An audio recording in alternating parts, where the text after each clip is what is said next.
The bell above the door didn't just ring, it shivered. Arthur didn't look up from the dough he was kneading. It was 4 in the afternoon on a Tuesday. The streets of Seattle were gray. The rain was doing that thing where it doesn't quite fall but just hangs in the air, soaking everything it touches. Arthur Banks was done, not just with the day. He was done with the shop, done with the flour that settled in the cracks of his knuckles, done with the silence that waited for him in his apartment upstairs. He was going to sell the place next month. The papers were already on his desk. He wiped his hands on his apron. "We're closed," he said. His voice was rough, like gravel crunching under tires. He expected to hear the door open and close. He expected the customer to leave, but the door didn't open. Instead, he heard a sound that stopped his heart cold. Clink, clink, clink, coins dropping onto the glass counter. One by one, Arthur looked up, and he felt the air leave his lungs. She couldn't have been more than 7 years old. Her coat was pink, or it used to be. Now it was the color of dirty sidewalk water. It was 2 sizes too big. The sleeves were rolled up, revealing thin, pale wrists.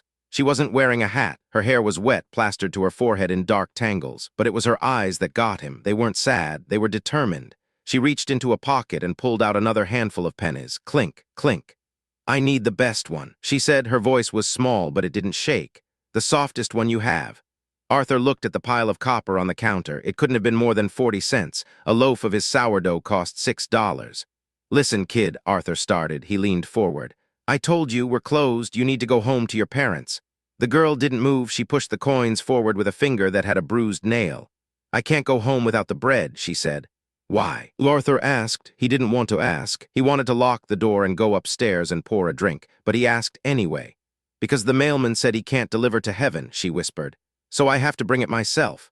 Arthur froze. The shop went quiet. The hum of the refrigerator seemed to get louder. "Heaven," Arthur said. The girl nodded. She pointed to a loaf of brioche on the rack behind him. It was golden, braided, sweet. "My mom loved that one," she said. "She hasn't eaten in 3 days. Since she went away, she must be so hungry." Arthur looked at the girl, then he looked at the bread. 3 days. His own daughter, Sarah, had been gone for 10 years, but looking at this girl, it felt like 10 seconds. He felt a crack in the wall he had built around his chest. He reached back. He grabbed the brioche. He grabbed 2 of them. He put them in a white paper bag. He didn't count the money on the counter. He just pushed the bag toward her. "Take it," he said. The girl's face changed. It was like the sun breaking through the Seattle clouds. "Thank you," she breathed. She grabbed the bag. She clutched it to her chest like it was a diamond. Then she turned and ran. The bell shivered again. Arthur stood there, alone. He looked at the pennies on the glass. He should have locked the door. He should have gone upstairs, but he didn't. He took off his apron. He threw it on the floor. He walked to the door and flipped the sign to closed. Then he stepped out into the rain. He had to know where she was going. He had no idea that following her would end the life he knew forever. The rain was coming down harder now. Arthur pulled his collar up. The cold bit at his neck.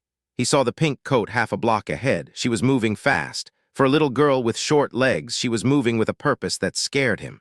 She didn't head toward the residential streets. She didn't turn toward the suburbs where the warm houses and the porch lights were. She turned left, toward the industrial district. Arthur's stomach tightened. There was nothing down there but warehouses and the old train yard, and the city cemetery. He kept his distance. He was 62 years old. His knees weren't what they used to be, but he kept pace. Why was she alone? Where was her father, her grandmother, anyone? Cars hissed by on the wet asphalt. No one stopped. No one noticed a little girl in a dirty pink coat walking into the darkness. Arthur remembered Sarah. He remembered the day she learned to ride a bike. He remembered the sound of her laugh. And he remembered the silence of the hospital room when the doctor told him there was nothing more they could do. He had died that day too. He had just kept breathing out of habit. The girl turned again. She was walking along the chain-link fence of the Oakwood Cemetery. The gates were locked at sunset. The sign was clear, no entry after dusk. Arthur watched from behind a parked van. The girl didn't stop at the gate. She walked further down, to a spot where the fence had been bent upward, a gap just big enough for a child. She squeezed through. Arthur hesitated. He looked at the no trespassing sign, then he looked at the gap in the fence. He got down on his hands and knees. The wet pavement soaked through his trousers immediately. He groaned as he pulled himself under the metal. He stood up on the other side. The cemetery was vast. Rows of gray stones stretched out into the gloom. The streetlights from the road didn't reach this far. He squinted. He saw a flash of pink near the older section. The part of the graveyard where the trees were thick and the roots had started to overturn the stones. He followed. His heart was hammering against his ribs. What was she doing? Was she really going to leave bread on a grave in the middle of a storm? He stepped off the path onto the grass. His shoes sank into the mud. He saw her stop. She was standing in front of a grave that looked new. There was no headstone yet, just a small metal marker stuck in the ground. She knelt down. Arthur moved closer. He hid behind a large oak tree 10 feet away. He could hear her voice now. "Mom," she said. The wind blew her voice back toward him. It was thin and fragile. "I got the good bread," she said. "The man gave me 2. He was nice. He looked sad like Dad, but he was nice." Arthur held his breath. "I know you're hungry," she continued. "I know you can't come down, so I brought it here." She opened the bag. She took out one of the golden loaves. She placed it gently on the wet dirt. "This is for you," she said. Then she did something that made Arthur cover his mouth with his hand. She took out the second loaf. She tore off a piece, and she shoved it into her own mouth. She ate it fast, frantic, like an animal that hadn't eaten in days. She wasn't just feeding her mother's spirit. She was starving. She choked it down, then took another bite. She ate half the loaf in under a minute. Then she wrapped the rest back up. "I have to go now," she told the dirt. "Dad is waiting. He's not waking up, Mom. I tried to shake him, but he won't wake up." Arthur's blood turned to ice. "Dad is not waking up." The girl stood up. She patted the dirt one last time. "I'll come back tomorrow," she promised. She turned and ran, not back toward the fence, but deeper into the cemetery, toward the old groundskeeper's shed at the edge of the woods. Arthur didn't wait. He stepped out from behind the tree. "Hey," he yelled. The girl spun around. Her eyes went wide. She looked terrified. "Wait," Arthur shouted. He started to run toward her. She scrambled backward, slipping in the mud. "I didn't steal it," she screamed. I paid you." "I know," Arthur panted. He caught up to her. He didn't grab her. He just put his hands up. "I know you paid. I'm not here for the bread." He looked toward the shed. It was a rotting wooden structure. The roof was half caved in. "You said your dad isn't waking up," Arthur said. His voice was steady now. "Show me." The girl trembled. She looked at the shed, then back at Arthur. "He's sick," she whispered. "He's just sleeping."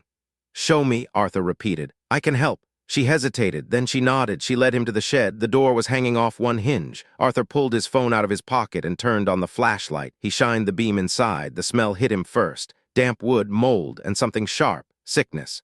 In the corner, on a pile of old landscaping tarps, lay a man. He was wearing a suit jacket that was torn at the shoulder. His face was gray. His breathing was shallow and rattling. "Dad," the girl said. She walked over and knelt beside him. "Dad, I got the bread. I got dinner." The man didn't move. Arthur knelt on the other side. He touched the man's forehead. It was burning hot, a fever, a bad one. He saw the man's leg. His pant leg was ripped. The skin underneath was angry and red, an infection. This man wasn't drunk. He was dying. "How long have you been here?" Arthur asked. He was already dialing 911. "Since they put the lock on our door," the girl said softly. She was breaking off small pieces of bread and trying to push them between her father's lips. "Dad said it was just camping. He said we would be close to Mom."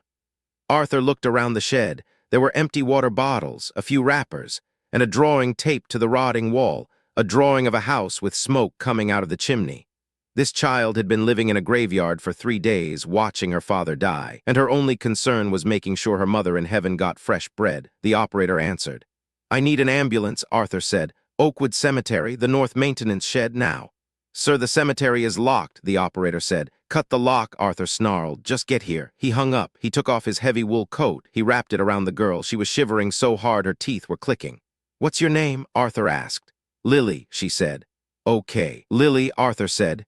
He sat down in the dirt next to her. He put his arm around her shoulders. She stiffened for a second, then melted into his side. "My name is Arthur, and nobody is going anywhere."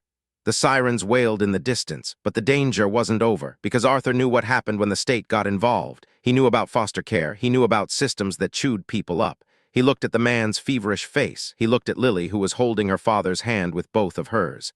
"Is he going to heaven too?" Lily asked. She didn't look up. Arthur swallowed the lump in his throat. "Not tonight," he said. "Not on my watch."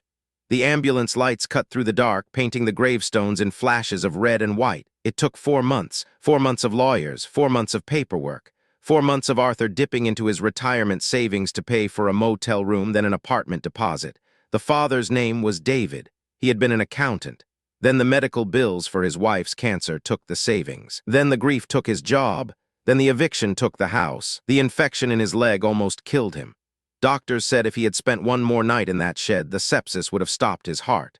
Arthur didn't sell the bakery. He took the for sale papers off his desk and fed them into the shredder. Instead, he hired a new assistant. It was a Tuesday morning, bright and clear. The rain had finally stopped. The bell above the door rang. Arthur looked up from the dough. David walked in. He was using a cane and he walked with a limp, but he was clean-shaven. He was wearing a fresh apron. "Morning, boss," David said. "You're late," Arthur grunted, but there was no bite in it. "Had to drop Lily at school," David smiled. "She wanted to make sure I gave you this."